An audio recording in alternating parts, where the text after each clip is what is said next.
Matagal na naming gustong mag-vlog pero nahihiya kami, natatakot. Hindi namin alam kung paano magsimula. Ngayon, lumabas kami ng bahay, may hawak na camera, at puno-puno pa rin ng kaba.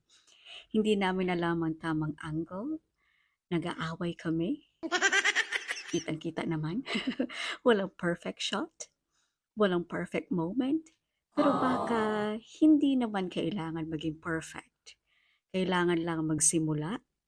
Kailangan lang lakasan ang loob namin. Piliin ang tapang kaysa sa takot, di ba? Kasi sa Yes! huli, yung desire naming i-share ang story namin sa mundo, ang nanalo. Kaya ito kami, mga beginner, medyo awkward, pero sa wakas, nagsimula na kami. Hindi perfect pero totoo. Samahan niyo kami sa journey na ito kaya don't forget to like and subscribe para makita niyo kung success ba ito o hindi.